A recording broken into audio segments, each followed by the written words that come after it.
Coming up, authorities say a Joplin bank robbery and a Kansas bank robbery may be connected. And northeastern Oklahoma hospitals experienced more COVID-19 hospitalizations than they did at the height of the pandemic. Also, a national pediatricians group recommends teachers and students wear masks this school year. We'll hear from a local pediatrician on that guidance. The 4 states' most watched news starts now. Good morning and welcome to the KOAM Morning News. It's 5 a.m. I'm Tanya Bach. We'll have another sunny day with highs in the 80s before we jump into those 90s again. Let's take a look at the forecast. Yeah, we'll get there over the weekend. Sorry, it's nice and warm outside. This studio's like a meat locker right now. Quiet look over 7th and Range Line in Joplin. It's a little bit warmer outside than what we had yesterday. Currently sitting at 66 there in Joplin. Of course, we're not going to have any difference between our temperature and what it feels like, but a whole bunch of mid-60s. And for the second consecutive day, look at that, Chanute, our first one, up to 70 degrees. Clear Skywatch storm tracker. As a matter of fact, even that rain that was down to the south yesterday, it doesn't even exist. You've almost got to push off to the Gulf Coast right there to find any precipitation. Then you've got a low pressure system just moving east of the Rockies, but it really won't have any bearing on our temperature today. Look at the ridge of the jet stream. My goodness, how this thing is taken off. You know, past couple of days it was sitting about right along the Canadian border. Now, this thing making its way all the way up into central Canada, and that's an indicator of some hotter temperatures to come. Now, today's not going to be too bad. We'll go high 80s, as Tanya said, plenty of sunshine, and we're going to stay on the dry side. Give us a chance to get rid of some of those flood warnings for our specific rivers that we've still got going, as far as the Osage, Little Osage, Marmaton, and the Neosho, and a 7-day forecast that eventually is going to take us up into the 90s as the heat wave begins to kick in on Friday, takes us all the way up into the mid-90s over the weekend, and we maintain mid-90s headed into next week. All right, well, enjoy these last few days in the 80s. Last couple ones, yeah, today's going to be delightful. Tomorrow, just a little bit hotter, and then, yeah, we're going to roll 90s from there on out. All right, well, it'll be fun. We'll enjoy it. It'll be good. All right, thanks, Michael. Authorities say a Joplin bank robbery may be linked to a bank robbery in Kansas. Joplin police say the Great Southern Bank was robbed Monday around 1 p.m. In that robbery, witnesses say the robber displayed a weapon and fled with an undisclosed amount of cash. At around 10 a.m. that morning, a bank was robbed in Lewisburg, Kansas, in Miami County. The Miami County Sheriff's Office says no weapon was displayed in that robbery. The robbers in both cases, shown in surveillance video, appeared to be the same man. The Joplin Police Department, the Miami County Sheriff's Office, and the FBI are investigating whether they are connected. Police link a Joplin area man to 6 July burglaries. According to Joplin Police, 29-year-old Brady Schaefer was arrested with the help of a canine after running from a church that had been broken into, First Baptist Church at 41st and Connecticut. Police say Schaefer identified himself as homeless. After investigations, police also connected him to burglaries at Bodegas, Bartlett's Shoe Company, New Hope Church, St. Philip's Episcopal Church, and South Joplin Christian Church. A Webb City man pleads guilty in federal court to child sex crimes. 26-year-old Harley Schrader pled guilty to 2 counts of sexual exploitation of a child. Authorities say Schrader solicited explicit photos from 2 minors. Schrader is facing a mandatory minimum sentence of 15 years in federal prison and up to 30 years in prison. A full federal appeals court panel is rehearing a case over a Missouri abortions restrictions. The U.S. 8th Circuit Court of Appeals last week decided to take up the case on its own motion. At issue is the 2019 state law to ban abortions as soon as 8 weeks into pregnancy and prohibit abortions based on a Down syndrome diagnosis. A 3-judge panel of the 8th U.S. Circuit Court of Appeals last month upheld a lower court injunction prohibiting Missouri from enforcing the provisions. The latest ruling means all the 8th Circuit Federal Appeals Court judges will consider the case. COVID-19 cases and hospitalizations are on the rise in northeastern Oklahoma. Both Integris hospitals in Miami and in Grove report they're seeing more inpatients currently than they did at the height of the pandemic. In a statement on their website, They cite low vaccination rates in Ottawa and Delaware counties. The Oklahoma State Department of Health says they're seeing this lead to a big increase in cases in the last few weeks, and that their most severe cases are among people who are not vaccinated. We are seeing that are being hospitalized and going into the ICU type of setting are those that are unvaccinated.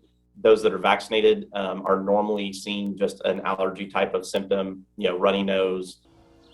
The Oklahoma State Department of Health says due to rising COVID-19 cases in the area, it encourages precautions like continuing social distancing in addition to getting vaccinated. The American Academy of Pediatrics announced that students and teachers should wear masks regardless of their vaccination status when they return to school this fall. The call for masks comes as not everyone is fully vaccinated, and vaccines are not available to children under 12. The Delta variant is also appearing more often in younger people, and given how contagious it is, officials with the Academy believe the best course of action is masks for everyone 2 and up in school settings. We spoke with one local pediatrician who says she agrees with the decision. This new variant that we have, it does target and seem to be more easily spread through our teenagers. We're also seeing greater numbers in our younger children as well, including hospitalizations, which is new to this strain. So best protection is for everybody 2 and above to be fully masked in school. Dr. Meyer says she also has concerns about the potential long-term impacts of COVID on children. Pittsburg State University President Steve Scott announced he will step down from his position in June of 2022. On Tuesday, we talked with President Scott about the decision. He's worked at the school for 3 decades and has been president since 2009. President Scott says the main reason he's stepping down is that he is 70 years old. He also felt it was time to move on after such a long career at the university. But in terms of 24/7 of this role, and coming out of the Great Recession followed by a global pandemic, in some ways you feel like, hey, I've done my turn. Somebody needed to lead this place during that time. I've taken my turn. I've done the very best job I can. Dr. Scott says he still plans to work in Southeast Kansas and is considering a nonprofit. Sharky's Pub and Grub in Fort Scott, Kansas is closing for at least 30 days. That's because a building near Sharky's, the Eagle Block building, has been deteriorating and officials warn it could collapse. City Council hosted a meeting to discuss the building. They agreed to demolish it and the nearby CDL building that has collapsed. And as much as I'm in favor of trying to save the integrity of a historic site, it's beyond that. Especially when my dog is in this fight, and I've got a business that's creating quite a bit of revenue for our county and our city. We should have saved it years ago. The City of Fort Scott says it'll look at grants to help the businesses affected by the issues while they have to remain closed. It's 5:07. It's a good place. Good food, great service, I'll tell you that much. Afternoon planner going to put us up into the mid to high 80s. Plenty of sunshine today. Now overnight, you'll notice our nights keep on warming up. Well, that's an indicator of where we're headed here. By the time we get into the weekend, it's going to be a true taste of summer-like weather because we're going to roll mid-90s. So take advantage of the next couple of days that are still hanging in the 80s. That's a look at this morning's top stories and weather in our first 7 minutes. Coming up on the KOAM Morning News, life expectancy decline. Due to the coronavirus, average life expectancy has dropped by 1.5 years. I'm Laura Podesta with details on the new numbers and the new push by Republicans to get their supporters vaccinated. Plus, Missouri Southern softball hosts a camp for the next generation of ball players. And YouTube says it will add credible labels to health videos. The move comes after the company faced criticism for health information about the pandemic and vaccines. You're watching the KOAM Morning News. More real news in the morning. We'll be right back. Nothing can be. Joplin Outlaws beginning a big 4-game series last night against the Sedalia Bombers. Sedalia currently in first place in the Mink League South Division. Outlaws trying to earn a playoff spot in just the last week of the regular season. And last night's game, Sedalia wins it 8-3. Pittsburgh's own Brett Wiemers does go 1 for 5 with an RBI. Game 2 of the series. First pitch tonight, 7 o'clock. Missouri Southern softball hit the field last night with the next generation of ball players as the Lions host Little Lions Camp. It's for players ages 6 through 12. Had nearly 30 kids there. Focus is teaching the fundamentals of the game and also gives these Southern players a chance to work with the kids, have some fun, and give back to the community. Yay, good job. See the girls that are around our area and to show them like our love for the game. Come on, come on! Good job! You're gonna see a 90-degree angle in your elbow. It's just fun to see that the girls are taking an interest, and you grow up and you're just like, oh my gosh, this sport is so much fun. And it's just really cool to see that they're having so much fun doing it too, because once you fall in love with softball, like that love just doesn't go away. And I'm just curious. I just want to see who can throw the farthest. Really twist those hips, engage that core. They get to see how we interact with each other, and they get to see that it's not always super serious, super strict. Like, we have so much fun doing this, and it's what we love to do all day. Last night was the first round of the Kansas Little League Baseball State Tournament in Baxter Springs. The Pittsburgh 12s playing their first game of the evening facing the tournament hosts, with the winner of this tournament at the end of the week moving on to the Little League Midwest Regional in Indianapolis. Top of the first, Pittsburgh scores first as the ball gets to the backstop. Here comes Colton Simmons. Races home from third to score later. In the top of the inning, Isaiah Main gets a strikeout. Throw to first. Come back home. No. Colton Smithheisler beats the throw home. Pittsburgh on a roll to start. Maine, though, gets out of the top of the inning with another strikeout. Baxter comes up to bat, now down 4-0. Home team gets one back in the bottom of the half. RBI at fielder's choice for Brooks Walter. Walker brings in Logan Abbott. That gets Baxter on the board, but Pittsburgh shuts them down from there, goes on to win this one. That'd be the only run that Maine gave up. Final score, 5-1. In the Major League, St. Louis Cardinals have won 3 of 4 to begin the second half, and that includes Game 1 of a 4-game series against the Cubs Monday night, 8-3. Last night, Cards were trying to get back over 500 in Game 2 against Chicago. Then, well, they went in up 6-1 in the 9th inning. Harrison Bader was 2 for 4 with a double and an RBI. And then the Cubs put up 5 runs in the 9th inning. It is the first time that St. Louis has surrendered a 5-run 9th inning lead since 1998. Final score 7-6. As for the Royals, Game 1 of a 2-game set against the Brewers, Kansas City closes it out to win 5-2. So that's good news for the Cardinals as well. Despite the fact that they dropped a game, Milwaukee is in first place in the National League Central. Ryan O'Hearn, a pinch hit 2-run home run in the 7th for the Royals. These two teams finish up this series. They've got an afternoon game today. Day baseball. That's what I'm talking about. Still to come on the KOAM Morning News, COVID cases rising among athletes. As more Olympic athletes test positive for COVID-19, new questions about whether the games will be played. I'm Greg Palcott in southern France. That's my story coming up. And to check on our 7-day forecast when the KOAM Morning News returns. A couple ticks past 5:17. Good time for weather on the 7s here on this Wednesday morning. As we take a live look over 7th and Rangeline, 66 degrees, so just about on par with where we were yesterday, including the lone 70 on the board. Chanute chiming in with that for the second consecutive day. A whole bunch of 66s ranging through southwest Missouri and Miami and Grove as well, and then 67s in Fort Scott and Nevada. No worry about any cloud cover, no worry about any fog. It had a little bit try to emerge yesterday, but didn't amount to anything. Now, we still do have a lone flood warning. That's right, we're down to 1, so that's a good thing. And this would be for the Osage River, about 1.5 feet above flood stage currently. And this warning lasting until 7 a.m. But that means that the warnings for the Verdigris and the Neosho, they have been allowed to expire. Look at the top of your screen. Watch the ridge of the jet stream all the way through central Canada right there. An indicator that we got some heat that's going to be trapped in, headed our way. But you'll also notice we're going to stay dry as we don't even show up hardly in the marginal portion. Very little of the United States showing up in the marginal portion. Of course, that lighter green simply indicating the chance for some late July showers. Afternoon planner, sunny and warm, just a little east breeze, 5 to 10 miles per hour.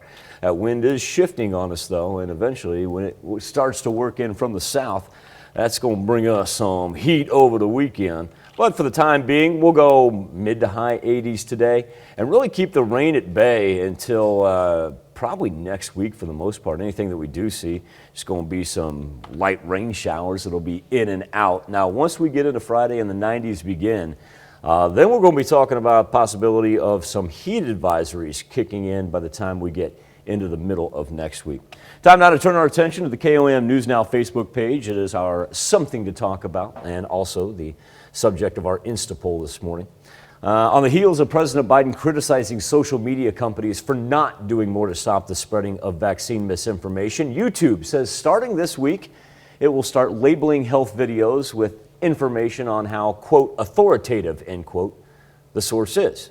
The company made the announcement Monday. It says beneath certain videos about health, it will add information panels alerting viewers if the source is authoritative. YouTube says the aim is to help people more easily navigate and evaluate credible health information.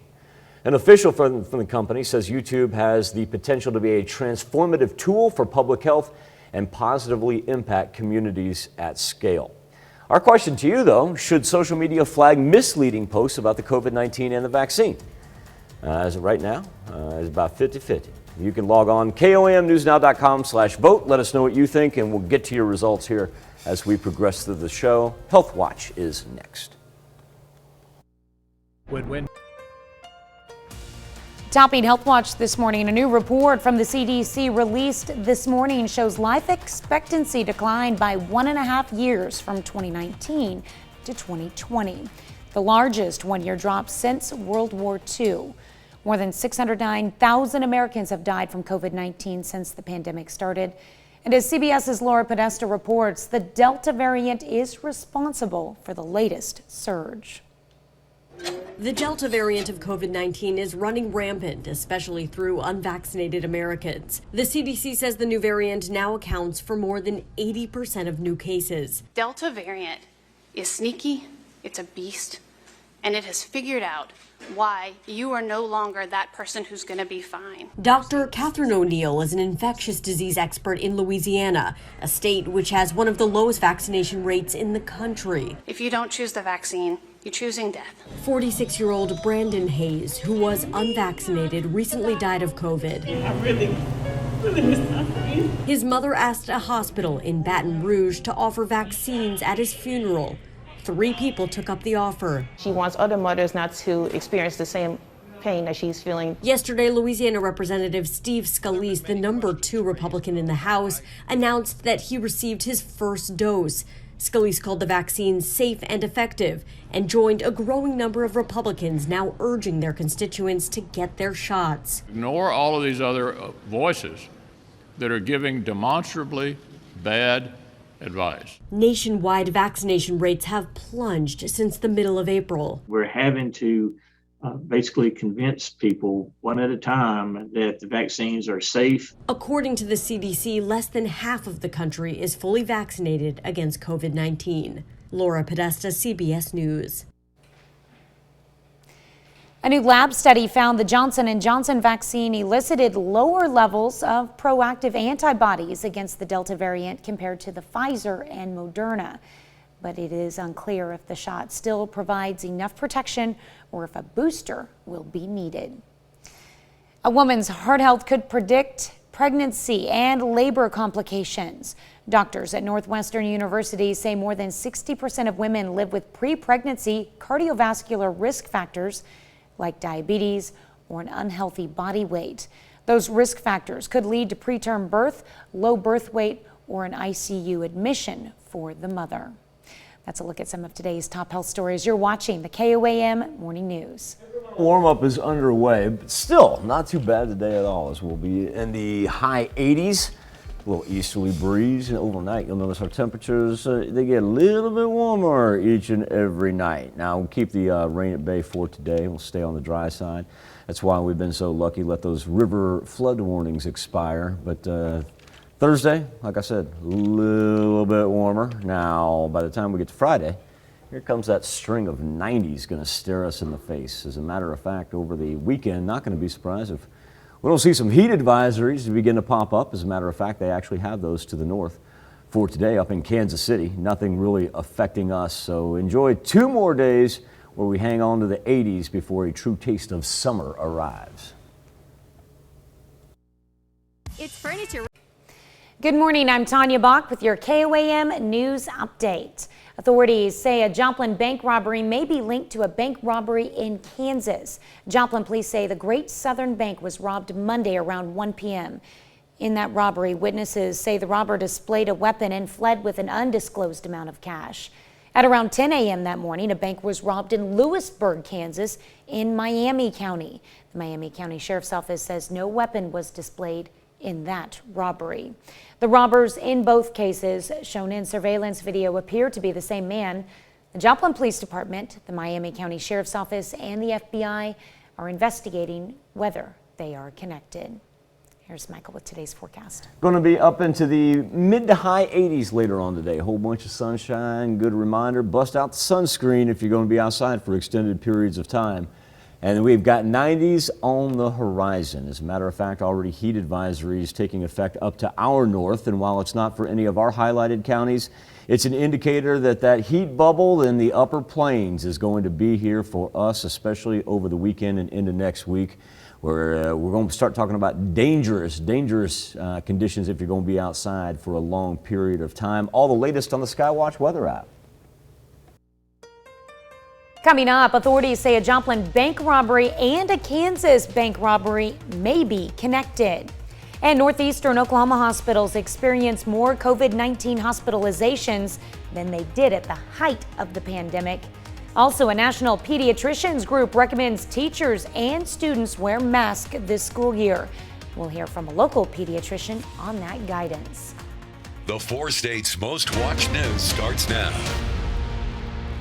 Good morning and welcome to the KOAM Morning News. It's 5:30. I'm Tanya Bach. We've got another sunny day with highs in the 80s before those temperatures creep up later this week.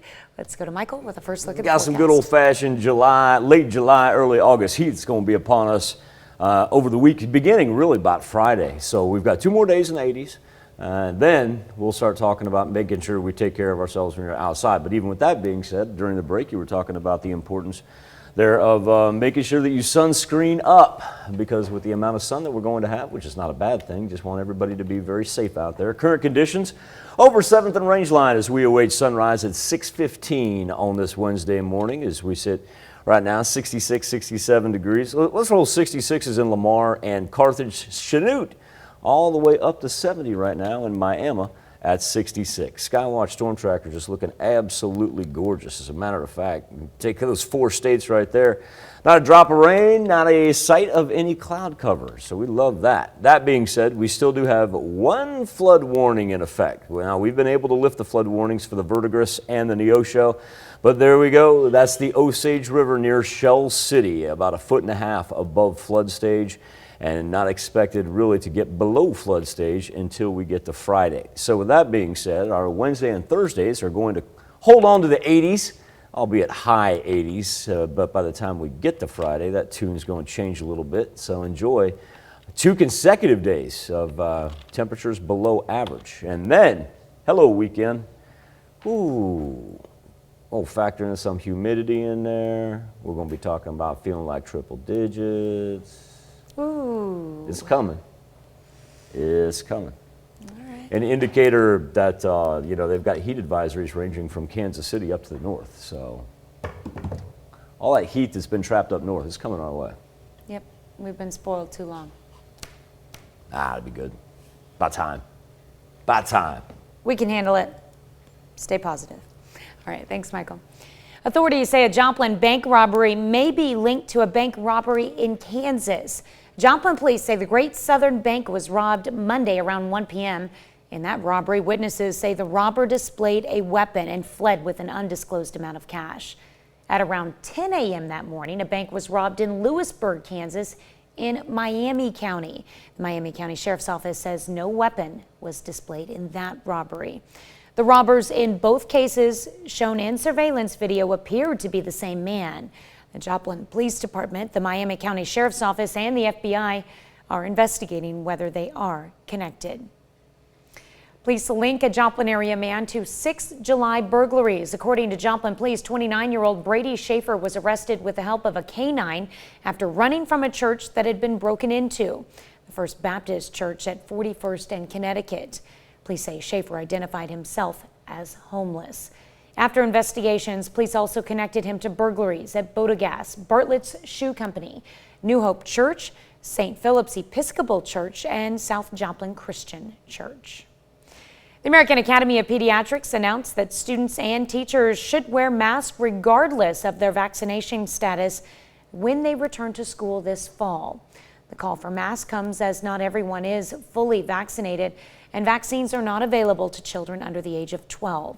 The Delta variant also is appearing more often in younger people, and given how contagious it is, officials with the Academy believe the best course of action is mask for everyone 2 and up in school settings.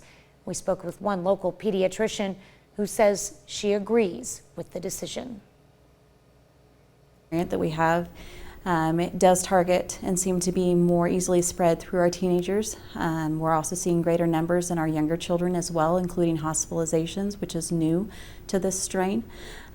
So best protection is for everybody 2 and above to be fully masked in school. Dr. Meyer says she also has concerns about the potential long-term impacts of COVID on children. COVID-19 cases and hospitalizations are on the rise in northeastern Oklahoma. Both Integris hospitals in Miami and in Grove report they're seeing more inpatients currently than they did at the height of the pandemic. In a statement on their website, they cite low vaccination rates in Ottawa and Delaware counties. The Oklahoma State Department of Health says they're seeing this lead to a big increase in cases in the last few weeks, and that their most severe cases are among people who are not vaccinated. Those that we are seeing that are being hospitalized and going into the ICU type of setting are those that are unvaccinated. Those that are vaccinated are normally seeing just an allergy type of symptom, runny nose. The Oklahoma State Department of Health says due to rising COVID-19 cases in the area, it encourages precautions like continuing social distancing in addition to getting vaccinated. Well, people shopping for some homemade and homegrown foods also had an opportunity to learn about efforts to combat hunger. The executive director of the New York City Coalition Against Hunger visited the Webb City Farmers Market. He talked about local and national efforts to fight hunger, reminding people that hunger was a huge issue even before the pandemic. But it's still very discouraging that we're the wealthiest nation in the history of the world. We have over 500 billionaires, and yet tens of millions of our neighbors can't afford enough food. We need to fix that, and my nationwide tour is reminding us of why that's so critical. Joel Berg is on a national tour that will end on the West Coast. That's a look at our top news stories. Coming up this half hour on the KOAM Morning News, a wedding night one bride will never forget. Somehow she dislocated her knee during the first dance at her wedding reception. Ouch. Plus, with the Olympics slated to begin in days in Japan, we'll have the latest as Olympic officials are not ruling out a last-minute cancellation as COVID-19 cases among athletes continue to increase. First, it's 5:37. Looked at her groom and said, I said yes, why? Remind me that again, honey. Why did I say yes to this? Temperatures today in the high 80s, whole lot of sunshine. Really going to keep the rain off of us, and even Thursday with that 20% shot. Just some scattered light showers, not looking at anything severe. Really this week, I'm going to encourage everybody that if you need to get anything done outside, next 2 days are going to be the ones to take advantage of because, if you got weekend plans, I'm telling you, it's going to get a little bit steamy with that humidity working in and temperatures in the mid-90s. Be back with World Watch next. Fred and Red. Topping World Watch, some Olympic events are already underway days before the official opening ceremonies. They're being watched as closely as the competition, with the number of COVID-19 cases among athletes rising. There have been at least 67 cases, and a top Olympic official says if that number continues to increase, the games could be canceled at any time. Greg Palcott has the details. As we inch closer to Friday's Olympic opening ceremony in Tokyo, the number of COVID-19 cases among athletes continues to climb, and major sponsors are ditching plans to attend Friday's festivities, prompting the chief of the Games organizing committee to say he is not ruling out a last-minute cancellation. We can't predict what will happen with the number of coronavirus cases, so we will continue discussions if there is a spike in cases. At this point, the coronavirus cases may rise or fall, so we will think about what we should do when the situation arises. Olympic Committee officials are monitoring infection numbers as tens of thousands of athletes, officials, game staff, and media descend on Japan a year after the original games were supposed to be played, but were ultimately sidelined during the pandemic. Strict safety measures, including a bubble for athletes, frequent COVID testing, and no fans, have been put in place to protect participants' health and security. Everything is being done by us to try and ensure that there will be safe and secure games. Despite a possible 11th hour cancellation, the White House says First Lady Jill Biden is still expected to attend the games in Japan. We are monitoring the situation closely. Our team will be following very strict safety and health protocols, limiting engagement with the public, keeping our footprint as small as possible. International Olympic Committee President Thomas Bach says 85% of Olympic Village residents and 100% of IOC members in Japan are either vaccinated or immune. Haitians begin to say their final goodbyes to President Jovenel Moise during nearly 2 weeks after he was assassinated. An official memorial was held Tuesday morning for those wishing to pay their respects. The ceremony is happening as designated Prime Minister Ariel Henry prepares to replace Prime Minister Claude Joseph in the leadership role. Moise was shot multiple times and his wife was seriously wounded in an attack at his home. Officials have arrested more than 20 people in the case. It remains unclear who was ultimately behind the attack. Canada says it will let U.S. citizens who are fully vaccinated back into the country by August 9th. Canadian officials say they'll waive the 14-day quarantine rule if Americans enter with Canadian-approved vaccines. Unvaccinated children entering with parents will not have to quarantine, but will have to avoid group activities. Others from around the world who are fully vaccinated can enter Canada by September 7th. NASA's Hubble Space Telescope returned to full operations last weekend, capturing pictures of a pair of unusual galaxies. NASA released Hubble's images of two galaxies in the southern hemisphere. The operations of the telescope were suspended for a month following a computer anomaly. The Hubble, launched in 1990, has become an important space exploration tool, observing stars and galaxies from its orbit 350 miles above the planet. That's a look at some of your biggest headlines from around the world. Let's toss it over to Michael for our Something to Talk About. I wonder if the guys at NASA, when they have a computer anomaly, I wonder if one of them doesn't say, hey, let's go ahead and turn it off and then turn it on again. That's what, right? It's the Hubble. Shut her down, then reboot it. It'll be cool.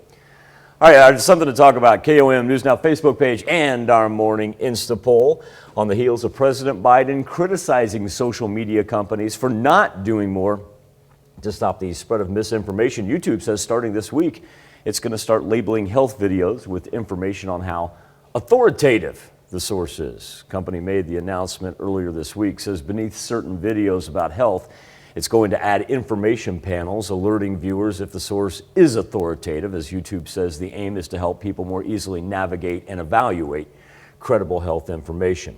Our question to you is, should social media flag misleading posts about COVID-19 and the vaccine? Right now, 59% of you say no, hands off. They should not be flagged. 41% of you kind of on YouTube's side, they're agreeing with flagging posts that, once again, it would deem misleading.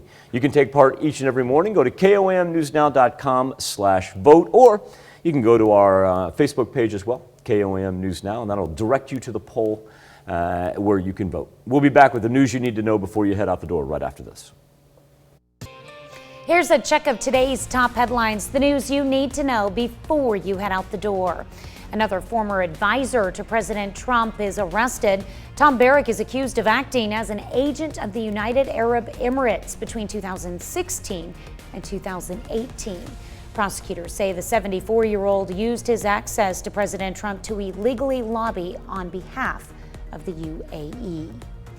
Police link a Joplin area man to 6 July burglaries. According to Joplin Police, 29-year-old Brady Schaefer was arrested with the help of a canine after running from a church that had been broken into, the First Baptist Church at 41st in Connecticut. Police say Schaefer identified himself as homeless. After investigations, police also connected him to burglaries at Bodegas, Bartlett's Shoe Company, New Hope Church, St. Philip's Episcopal Church, and South Joplin Christian Church. A full federal appeals court panel is rehearing a case over Missouri abortion restrictions. The U.S. 8th Circuit Court of Appeals last week decided to take up the case on its own motion. At issue is a 2019 state law to ban abortions as soon as 8 weeks into pregnancy and prohibit abortions based on a Down syndrome diagnosis. A 3-judge panel of the 8th U.S. Circuit Court of Appeals last month upheld a lower court injunction prohibiting Missouri from enforcing the provisions.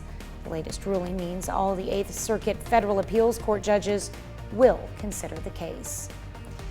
An American Academy of Pediatrics announced that students and teachers should wear masks regardless of their vaccination status when they return to school this fall.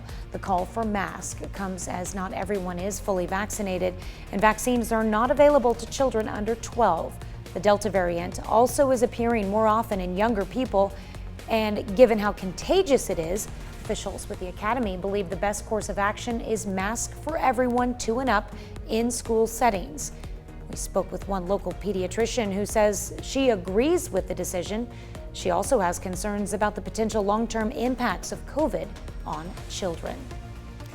That's a check of today's top headlines, the news you need to know before you head out the door. Cruising through Future Track and looking pretty dry here for the next several days, and that is why we've been able to allow the flood warnings for the Verdigris and the Neosho, as well as the Marmaton, to expire. We still have the Osage River up by Shell City. It is still 1.5 feet above flood stage, but we'll get a chance to not only dry out but also warm up. And when I say warm up, it's going to be 2 days in the 80s, but then we're going to be staring 90s here as we head into the weekend. So if you need to get anything done outside today and tomorrow, probably going to be the most opportune times to do it, because we're going to probably end up with heat advisories here by the time we get over the weekend and into next week. All the latest for you on the Skywatch weather app.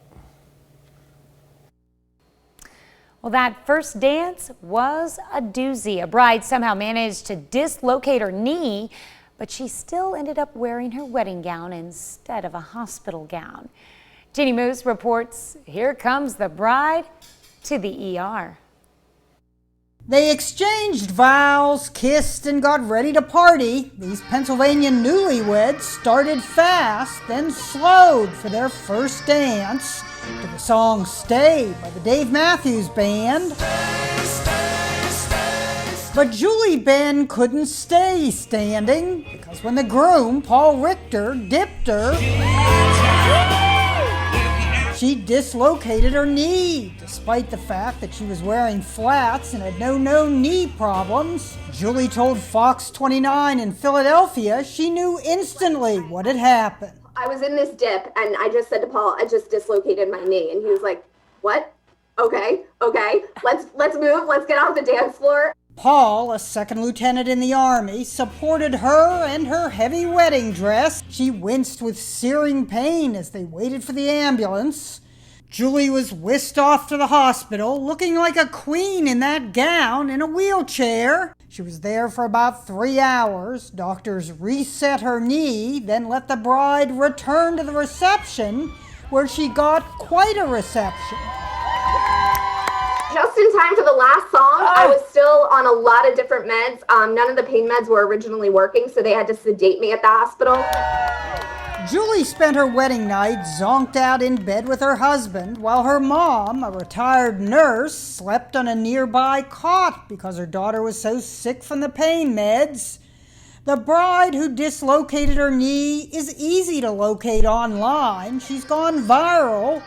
Julie sure didn't waste any time testing that in sickness and in health stuff.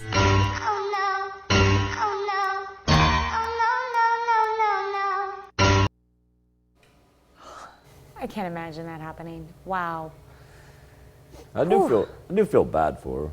Yeah. Well, at least she made it back to finish the party. You know, Giannis Antetokounmpo, he hyperextended his knee and went out and won an NBA championship, you know, a couple days later. So, no bigs. Happens. 20 years from now, they'll look back at this and laugh when we do their anniversary on the KOAM Morning News. That's right, 20 years from now. Tanya and I are going to be, I'm going to be standing right here, she's going to be in that seat. And we'll be like, oh, remember when? You got nothing for me, all right. KOAM News Now Facebook page and our morning Insta poll. It is about Facebook deciding that it is going to label authoritative health posts. Specifically, this is about COVID-19 information. Our question to you is, should social media flag misleading posts about COVID-19 and about the vaccine? And right now, 64% of you say no, there should be no labeling of any of those posts. Only 36% saying yes right now. Of course, there's two ways to jump on the old poll. You can go to KOAM's Facebook page, KOAM News Now, or just go to KOAMNewsNow.com/vote. We'll be right back. Let's update flood warnings right after this. Good looking Wednesday morning with temperatures right now in the mid to high 60s. Even throw Chanute in at 70 degrees because second consecutive day. Chanute's been able to be our clubhouse pre-sunrise leader. Clean Skywatch Storm Tracker, but I said I wanted to kind of note where we were as far as our flood warnings go, and then we're actually down to one flood warning. That's a great thing as far as being river specific. The old Osage River right now, still about 3.5 feet above flood stage at Taborville. And then as we go to Shell City, only 1.5 feet. I shouldn't say only, but you understand what I'm saying. They're 1.5 feet above flood stage in Shell City. And so that's why those last all the way into Friday. Speaking of Friday, here comes the heat. We'll have a whole bunch of 90s beginning on Friday, taking us all the way through next week. Get outside for the next 2 days, and that's going to be tolerable temperatures. Coming up, authorities say a Joplin bank robbery and a Kansas bank robbery may be connected. And northeastern Oklahoma hospitals experience more COVID-19 hospitalizations than they did at the height of the pandemic. Also, a national pediatricians group recommends teachers and students wear masks this school year. We'll hear from a local pediatrician on that guidance. The 4 states' most watched news starts now. Good morning and welcome to the KOAM Morning News. It's 6 a.m. I'm Tanya Bach. We've got another sunny day with highs in the 80s before that. Those temperatures inch into the 90s later this week. Let's take a look at the forecast with Michael. Going to be 2 back-to-back days of temperatures in the 80s, Tanya, encouraging everybody, if you've got outside work to do, probably take advantage of a Wednesday, if not a Thursday, because, yeah, we are going to get a little hot and humid here as we head toward the weekend. Live look over 7th and Rangeline, where we sit at a very comfortable 65 degrees. Everybody pretty much mid-60s for the most part, minus Chanute, who jumped up there, hit 70 before sunrise, which will actually be here in 14 minutes, officially over Joplin. Skywatch Storm Tracker, we are clear. We did talk about the river warning, the flood warning that we have for the Osage River. But other than that, it's very quiet throughout the entire Midwest, and not a whole lot of thunderstorm activity to speak of from today, even into tomorrow. Our weather trend with plenty of sunshine lifts us up into the high 80s a little bit later on this afternoon, and Future Track keeps us on the dry side for today. We're going to throw up a 20% chance for some scattered showers tomorrow, but nothing severe, just the old afternoon heating that you see right down there on the right-hand portion of your screen. A little bit of that creep our way. But as Tanya was saying, hello heat. Here we go on Friday as we work into the low 90s. Then we're going to be mid-90s over the weekend, and we got to carry that all through next week. Yeah, well, yeah. Can't always be in the 80s. We don't have any heat advisories for us yet. That's going to change by the time we get to the weekend. KC metro area, heat advisory, for today. They're ranging with heat indices between 105 and 110 into next week. Wow. Yeah. That's not pleasant. I did get excited though. I was like, we'll just look at them and be thankful that it's only 94 here. exactly. All right. Thanks, Michael. Authorities say a Joplin bank robbery may be linked to a bank robbery in Kansas. Joplin police say the Great Southern Bank was robbed Monday around 1 p.m. In that robbery, witnesses say the robber displayed a weapon and fled with an undisclosed amount of cash. At around 10 a.m. that morning, a bank was robbed in Lewisburg, Kansas, in Miami County. Miami County Sheriff's Office says no weapon was displayed in that robbery. The robbers, in both cases, shown in surveillance video, appear to be the same man. The Joplin Police Department, the Miami County Sheriff's Office, and the FBI are investigating whether they are connected. Police link a Joplin area man to 6 July burglaries. According to Joplin Police, 29-year-old Brady Schaefer was arrested with the help of a canine after running from a church that had been broken into. The First Baptist Church at 41st and Connecticut. Police say Schaefer identified himself as homeless. After investigations, police also connected him to burglaries at Bodegas, Bartlett's Shoe Company, New Hope Church, St. Philip's Episcopal Church, and South Joplin Christian Church. A Webb City man pleads guilty in federal court to child sex crimes. 26-year-old Harley Schrader pled guilty to 2 counts of sexual exploitation of a child. Authorities say Schrader solicited explicit photos from 2 minors. Schrader's facing a mandatory minimum sentence of 15 years in federal prison and up to 30 years in prison. COVID-19 cases and hospitalizations are on the rise in northeastern Oklahoma. Both in Integris hospitals in Miami and in Grove report they're seeing more inpatients currently than they did at the height of the pandemic. In a statement on their website, they cite low vaccination rates in Ottawa and Delaware counties. The Oklahoma State Department of Health says they're seeing this lead to a big increase in cases in the last few weeks, and that their most severe cases are among people who are not vaccinated. Those that we are seeing that are being hospitalized and going into the ICU type of setting are those that are unvaccinated. Those that are vaccinated are normally seeing just an allergy type of symptom, runny nose. The Oklahoma State Department of Health says due to rising COVID-19 cases in the area, it encourages precautions like continuing social distancing in addition to getting vaccinated. The American Academy of Pediatrics announced that students and teachers should wear masks regardless of their vaccination status when they return to school this fall. The call for masks comes as not everyone is fully vaccinated, and vaccines are not available to children under 12. The Delta variant also is appearing more often in younger people, and given how contagious it is, officials with the Academy believe the best course of action is mask for everyone 2 and up in school settings. We spoke with one local pediatrician who says she disagrees with the decision. This new variant that we have, it does target and seem to be more easily spread through our teenagers. We're also seeing greater numbers in our younger children as well, including hospitalizations, which is new to this strain. So best protection is for everybody 2 and above to be fully masked in school.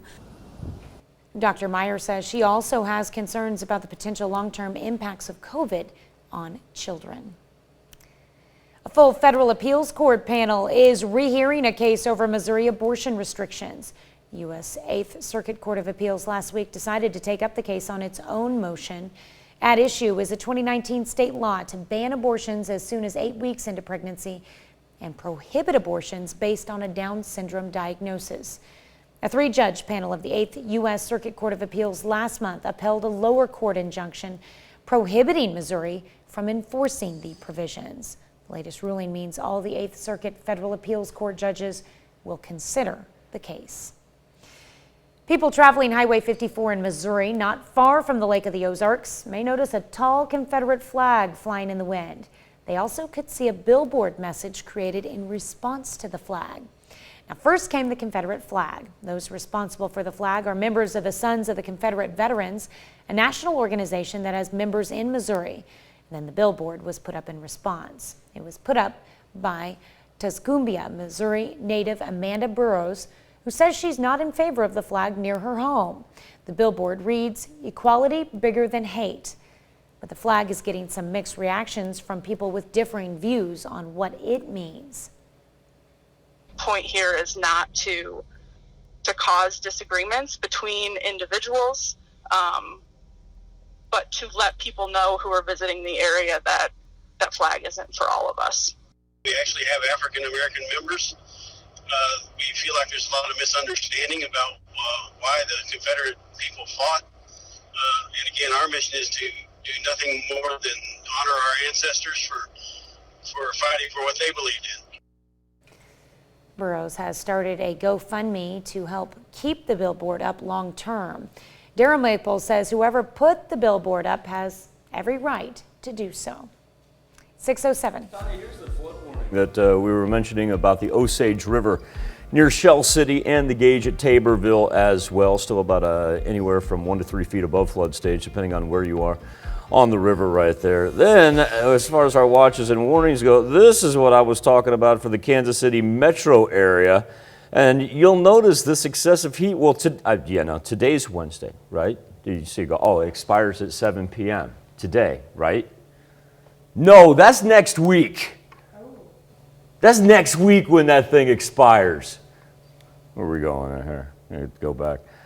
So that's because we got about 2 more days of, I don't want to say that next week's not manageable, but Wednesday and Thursday, looking delightful, sunny skies, not humid, high 80s. Because once Friday kicks in, I'm telling you what, it's going to be a little bit hot and humid over the weekend. That's a look at this morning's top stories and weather in our first 7 minutes. Coming up on the KOAM Morning News, we make another pet connection with the SCK Humane Society. Plus, a shorter lifespan. Americans aren't living as long. I'm Jessica Layton with more on how the pandemic played a major part in reducing life expectancy. Plus, the government and businesses team up to stop ransomware. Tips to prevent attacks. You're watching the KOAM Morning News. More real news in the morning. We'll be right back. In Consumer Watch this morning, the Biden administration recently announced a $10 million reward for information about foreign governments conducting cyber attacks on the U.S. As Michael George tells us, it's just one step being taken to combat ransomware. Ransomware attacks are rampant, freezing computer systems for everything from a meat processor to hospitals and even schools. Experts are projecting our K-12 schools will face a nearly 90% increase in the number of ransomware attacks just this year. At a hearing on Capitol Hill, lawmakers and experts painted a bleak picture. Ransomware is the #1 cybersecurity threat that we all face today. A cyber attack on a hospital has the potential to threaten life and limb. Efforts are being made to stem attacks. The Biden administration is stepping up the investigation of foreign hackers, and on Tuesday issued new cybersecurity requirements for pipeline operators after an attack in May shut down the Colonial Fuel operation for days. Witnesses at the hearing say collaboration is key, like the Ransomware Task Force, which has tech companies and government agencies working together. Government has law enforcement and intelligence resources that private sector cannot match.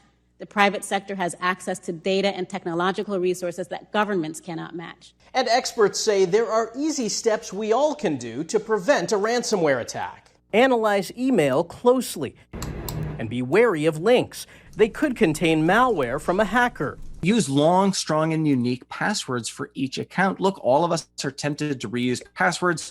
Don't. CBS News tech reporter Dan Patterson says that should include two-factor authentication, which is like a second password sent through text message or an application. Microsoft says the extra layer of security could stop 99% of automated attacks, helping protect personal data and corporate networks. Michael George, CBS News, New York.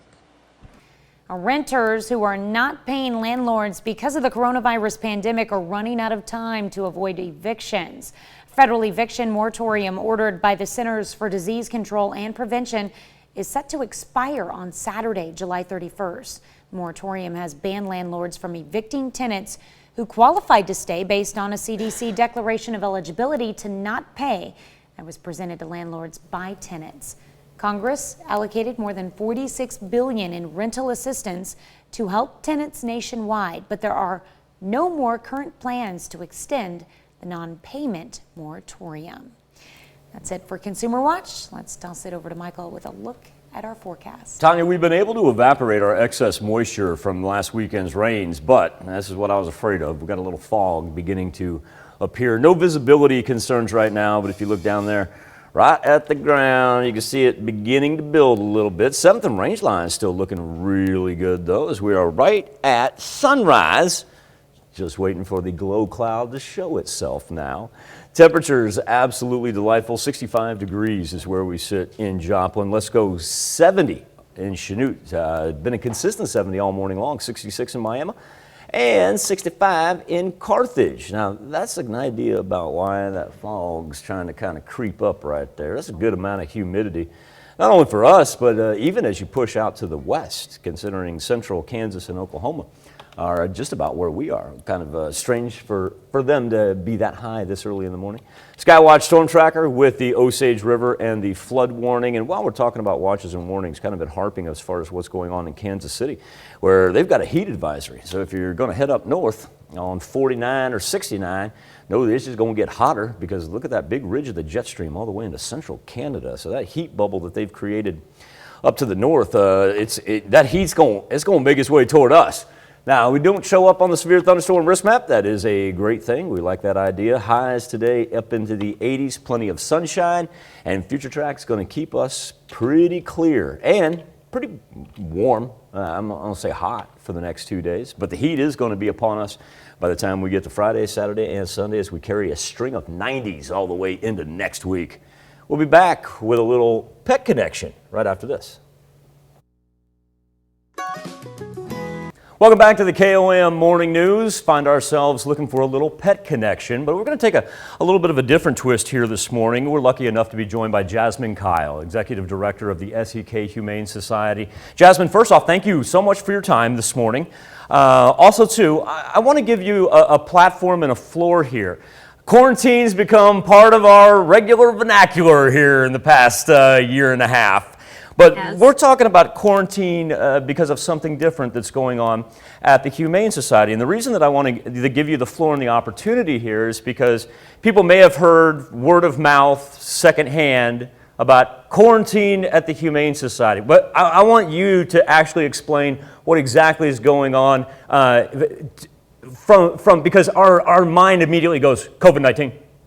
Yes, absolutely. No, we've already gotten COVID calls in the last week, but no. So as most of our community knows, the Southeast Kansas Humane Society does not discriminate when intaking animals. We do not turn away dogs of difficult breeds that people don't want. You know, if we have room and there's a sick animal that comes in, we intake. While some other kill shelters would look at that animal and see a liability. That is not the case with us. Every animal deserves treatment. So but unfortunately, due to this, we took some sick animals, and now we have a contagious outbreak of what is called kennel cough, which is upper respiratory. And so once again, I want to reiterate the reason that the SEK Humane Society is quarantining right now. It is, and I don't want to call it a simplistic case of kennel cough. It's an overabundance of caution as far as what you're doing to not only help your dogs recover, but also to make sure other people and pets throughout the entire 4 states don't get caught in the kennel cough virus. Well, I want to thank you for explaining that there. You've got an event coming up in conjunction with PetSense, I understand, and it's been very unique to hear the way that you've been able to handle the quarantine aspect of it all, yet still give people the availability and the affordability to adopt. Yeah, so we had the wonderful opportunity reach out to us from Drag the Gut. They're a fantastic committee that kind of started really when the whole pandemic with getting people together. But we are partnering with Drag the Gut and with PetSense here in Pittsburgh. It's going to be a big event for this Saturday, July 24th. We'll be there at the location from 3 to 6 p.m. Originally, it was going to be an adoption event with dogs on site. However, due to our outbreak, what we are doing is we're reformatting it a little bit. We're keeping the same time, but we're going to have a giant informational booth where we'll be doing free giveaways. But the most important thing is we will have a giant booklet of every single animal up for adoption at our shelter. And the public can do one of two things. One, if you can adopt but want to sponsor a dog, aka pay for their adoption fee, we are extending our reduced adoption fees that were set for July all the way through the whole month of August. So all the dogs are going to receive $20 for the whole month of August. So if you want to come and can adopt, you can donate $20 and you can choose who you want to sponsor. And that sponsorship is lifetime. So once you sponsor a dog, that means that they have no adoption fee. Or two, if you do want to adopt during this event, we will have applications on site. We can even pre-screen you. And if you are approved, we can have our calendar book there and we can schedule your adoption in August to come on by and see your fur baby. So there you go, folks. Coming up this Saturday, July the 24th from 3 to 6 p.m., Pet Sense in Pittsburgh. Jasmine will be out there. It's a great opportunity to not only see the animals that all need homes, but also, too, check out what a great job her and her organization do. Jasmine, I want to thank you so much for joining us here on the KOAM Morning News. Oh, thank you, guys. We appreciate it. All right, we'll see you out there Saturday. Jasmine Kyle, Executive Director of the SEK Humane Society, and we'll be back with more KOAM Morning News right after this. Topping Health Watch this morning, the lifespan for Americans has gotten shorter. New government data shows life expectancy in the U.S. has reached the lowest level since 2003, with people living on average just over 77 years. The biggest culprit? COVID deaths. CBS's Jessica Layton has more from Jersey City, New Jersey. Life expectancy in the U.S. declined 1.5 years in 2020, the largest one-year drop since World War II. That's according to the National Center for Health Statistics. It is unexpected to see such a decline from one year to the next. Something has to happen for us to see something like that. That something is the coronavirus pandemic. COVID deaths contributed to nearly 3/4 of the decline, impacting families like the Khans in Jersey City. I miss his stories. I miss his wisdom. Sabila Khan lost her 76-year-old father to COVID last year. Do you think your dad would still be here if not for COVID? Yes. Yes, I do. He was robbed of years of his life. We were robbed of him. The pandemic affected life expectancy for some ethnic groups more than others. Hispanics lost 3 years, non-Hispanic blacks 2.9 years, and non-Hispanic whites 1.2 years. It highlighted disparities that were already there. And men lost any ground they had been gaining on women's longevity. Experts don't anticipate a rebound in life expectancy this year. We will very likely not see the level that we had in 2019 because already so far we have had an excess of over 200,000 deaths during 2021. For Sabila, losing her father has changed her perspective. I don't want to have any regrets with my mom. She's keeping her loved ones close. Jessica Layton, CBS News, Jersey City, New Jersey.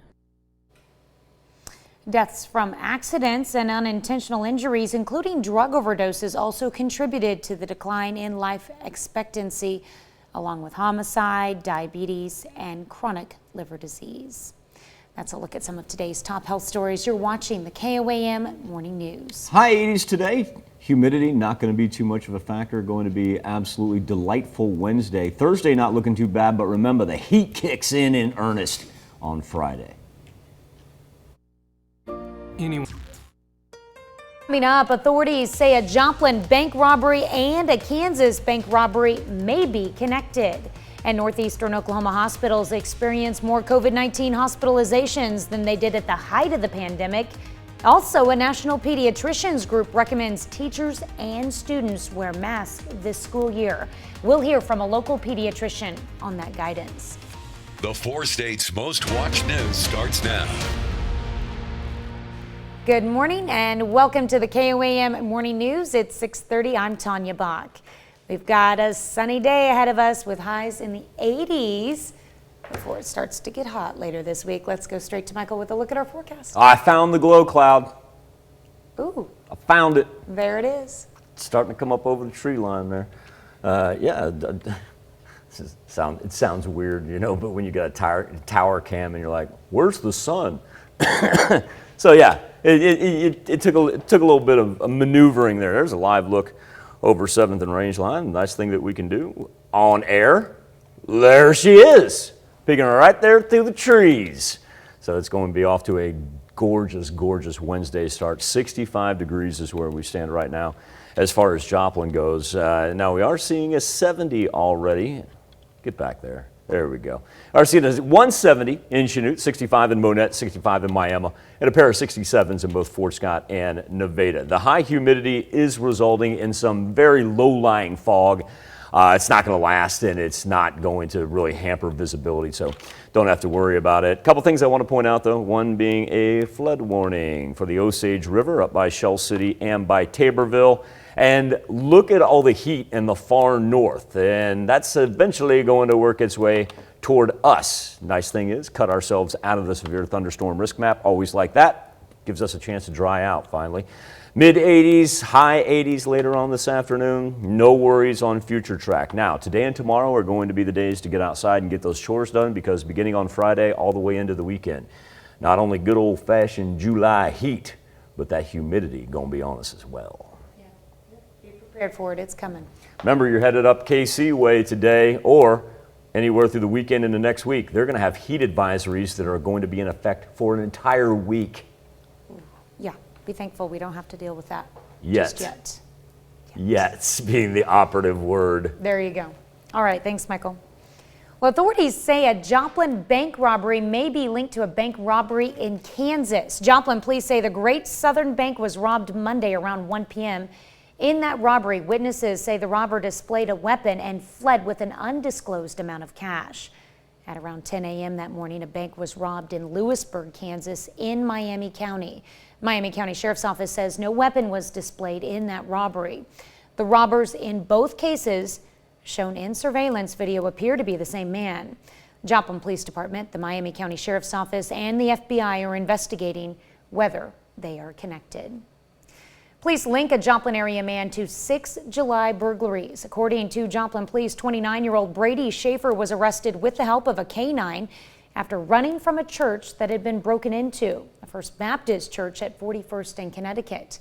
Police say Schaefer identified himself as homeless. After investigations, police also connected him to burglaries at Bodegas, Bartlett's Shoe Company, New Hope Church, St. Philip's Episcopal Church, and South Joplin Christian Church. The American Academy of Pediatrics announced that students and teachers should wear masks regardless of their vaccination status when they return to school this fall. The call for masks comes as not everyone is fully vaccinated. Vaccines are not available to children under 12. The Delta variant also is appearing more often in younger people. And given how contagious it is, officials with the Academy believe the best course of action is masks for everyone 2 and up in school settings. We spoke with one local pediatrician who says she agrees with the decision. That we have, it does target and seem to be more easily spread through our teenagers. We're also seeing greater numbers in our younger children as well, including hospitalizations, which is new to this strain. So best protection is for everybody 2 and above to be fully masked in school. Dr. Meyer says she also has concerns about the potential long-term impacts of COVID on children. COVID-19 cases and hospitalizations are on the rise in northeastern Oklahoma. Both Integris hospitals in Miami and in Grove report they're seeing more inpatients currently than they did at the height of the pandemic. In a statement on their website, they cite low vaccination rates in Ottawa and Delaware counties. The Oklahoma State Department of Health says they're seeing this lead to a big increase in cases in the last few weeks, and that their most severe cases are among people who are not vaccinated. Those that we are seeing that are being hospitalized and going into the ICU type of setting are those that are unvaccinated. Those that are vaccinated are normally seeing just an allergy type of symptom, runny nose. The Oklahoma State Department of Health says due to rising COVID-19 cases in the area, it encourages precautions like continuing social distancing in addition to getting vaccinated. Sharkey's Pub and Grub in Fort Scott, Kansas is closing for at least 30 days. That's because a building near Sharkey's, the Eagle Block building, has been deteriorating and officials warn it could collapse. City Council hosted a meeting to discuss the building and they agreed to demolish it and the nearby CDL building that has collapsed. And as much as I'm in favor of trying to save the integrity of a historic site, it's beyond that. Especially when my dog is in this fight and I've got a business that's creating quite a bit of revenue for our county and our city. We should have saved it years ago. City of Fort Scott says it'll look at grants to help the businesses affected by the issues while they have to remain closed. 110th Annual Labette County Fair is also underway. Yesterday's events featured several animal shows, including poultry, bucket calves, and beef. Later in the week, they'll have more animal shows, a cornhole tournament, and a demolition derby. And the weather is cooperating. To be out here again this year without having to worry about anything going on, and it's just nice to be out. The weather's great. Couldn't ask for any better weather for a fair. So usually it's about 100 degrees. Labette County Fair also runs through this Saturday. That's a look at our top news stories coming up this half hour on the KOAM Morning News. Severe weather across the U.S. Wildfires out west have ripple effects across the country. I'm Laura Podesta with details on the flash flooding and the problems even here in New York City, all brought on by the burns. Plus, for our Something to Talk About, we're asking, should social media flag misleading post about the COVID-19 and the vaccine? We let you weigh in, but first, it's 6:37. 2 more days of temperatures in the 80s, and then we're going to be riding a string of 90s that begin Friday and take us all the way through next week. We'll be back with Nation Watch next. Topping Nation Watch this morning, severe weather hit much of the U.S. overnight, from flash flooding in Colorado to the extensive impact of wildfires out west. CBS News' Laura Podesta shows us the worst of it. A dive rescue team recovered a body last night from this raging river in northern Colorado. The Larimer County Sheriff's Office reports 2 people are missing after flash flooding took out bridges and littered roads with debris. We stopped and alerted some fishermen that were in the river that it was coming really fast. James Zarnecki saw the river overflow late Tuesday and rushed from campsite to campsite, warning dozens of people downstream. They were definitely in a position where if they didn't get some sort of warning, they could be in peril. Officials had issued an emergency order to evacuate after heavy rains hit the area, which is prone to mudslides and debris flow due to recent wildfires. It was completely black. The river is completely black and just rising like crazy. Fires continue to bear the brunt of the responsibility for damage out west. The National Interagency Fire Center says it's monitoring more than 80 wildfires in 13 states that have burned more than 1 million acres. The so-called bootleg fire in Oregon is the nation's largest. It's about half the size of Rhode Island. Nearly 3,000 miles away, air quality in the Northeast, including here in New York City, was compromised due to smoke from those wildfires. The Manhattan skyline is typically visible from Montclair State University, where Greg Pope is a professor of Earth and Environmental Studies. It does concern a lot of the climate scientists as to whether this is kind of the new normal, whether we'll be seeing this every summer. He called this haze brought on by the dry, scorched earth out west unprecedented. Laura Podesta, CBS News. Well, officials in the state of New York issued an air quality health advisory for the entire state yesterday, citing concerns over fine particulate matter from the wildfires. The advisory is no longer in effect. A university study casts some doubt on one of the major coronavirus vaccines and its ability to handle a virus variant. New York University researchers say the Johnson & Johnson vaccine may not be as effective as Pfizer, BioNTech, and Moderna, combating variants such as the Delta variant. Researchers say all 3 raise antibodies against variants, with Pfizer and Moderna mRNA vaccines raising better antibodies than Johnson & Johnson. And they say Johnson & Johnson, a one-shot vector vaccine, might work better at variants with a second dose. Johnson & Johnson disputes the findings, saying their data shows strong variant protection. That's a look at today's top national stories. Let's check back in with Michael for are something to talk about. Thank you, Tanya. On the KOAM News Now Facebook page and our morning Insta poll on the heels of President Biden criticizing social media companies for not doing more to stop the spreading of vaccine misinformation. YouTube says starting this week, it will start labeling health videos with information on how, quote, authoritative the source is. Company making that announcement earlier this week. It says beneath certain videos about health, it's going to add information panels that will alert viewers if the source is considered authoritative. YouTube says the aim is to help people more easily navigate and evaluate credible health information. An official from the company says YouTube has the potential to be a transformative tool for public health and can positively impact communities at scale. Our question for you, should social media flag misleading posts about COVID-19 and the vaccine? And right now, 55% of you say no flagging of material. I'm assuming if you think that way, you're going to say about any material for that matter. 45% say yes, there should be some sort of flag on it. So kind of neck and neck here, as it has been all morning long. You can always make your voice heard each and every morning. Just go to KOAMnewsnow.com/vote. We're going to come back, celebrate birthdays and anniversaries next. We take this time to honor today's four-state hero, Sergeant Bob Shears, who served in the United States Marines from 1946 to 1952 in Korea with the 1st Engineer Battalion, his hometown, Galena, Kansas. We are proud to salute Bob Shears, our four-state hero. Grace Van Beesler celebrating her 7th birthday and the 1st grade. Grace, a very happy birthday to you from Nini and Papa. She is in the NAC. All right, in Jasper, Missouri, Baylor Hensley turning 9 years old this year. Looks like she had some fun on the water this summer. On to the teenage years. Taylor Paulson, now 13 years old. Taylor, a very happy birthday to you in Pittsburgh. All right, a belated birthday wishes going out to Emily Meyer, who's now 19 years old in Sarcoxie. Nick Johnson, he's celebrating his 36th. Nice catch there, Nick.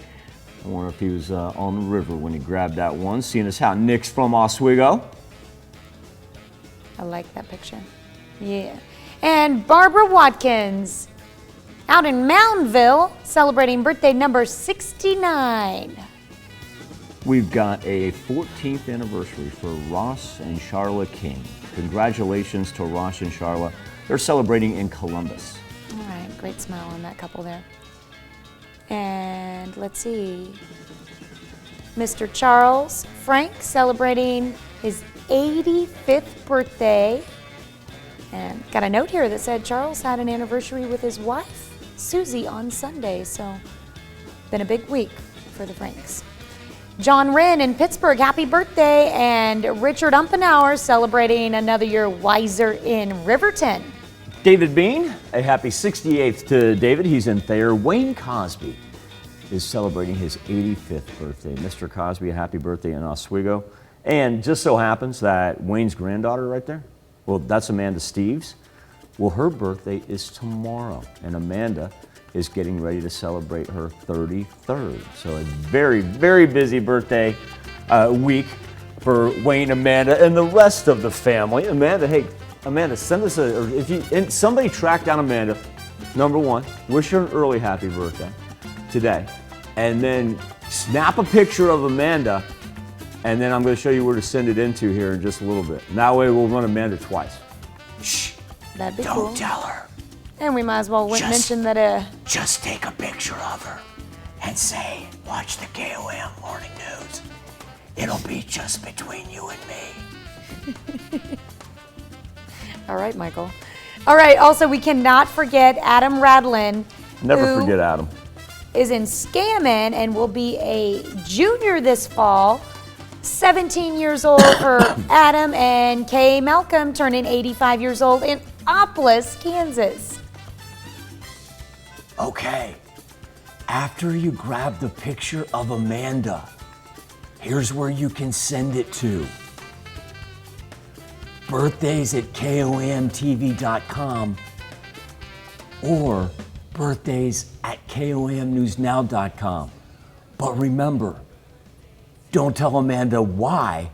Just tell her to watch the KOAM Morning News tomorrow on her actual birthday. And don't forget to tell her grandpa birthday or happy birthday as well. Now, with all that being said, here's Tanya Bach with a very important birthday announcement. Hey, Michael. What? After they take that picture of Amanda, why don't they go ahead and sign her up for the KOAM birthday club? It's Marvelous easy to do. idea. Now, easy to do. Oh, my question though. Okay, so I've got the picture of Amanda, right? And I've sent it in so we can celebrate Amanda's birthday tomorrow. But then I go to KOAM News. Where do I go to sign up for the birthday club, Tanya? KOAMnewsnow.com. Oh my gosh, I was almost right.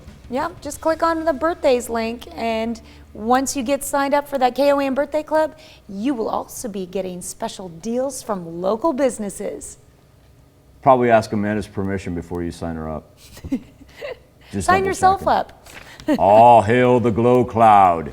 We'll be back right after this.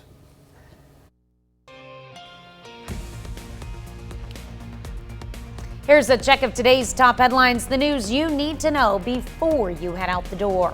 Another former advisor to President Trump is arrested. Tom Barak is accused of acting as an agent of the United Arab Emirates between 2016 and 2018.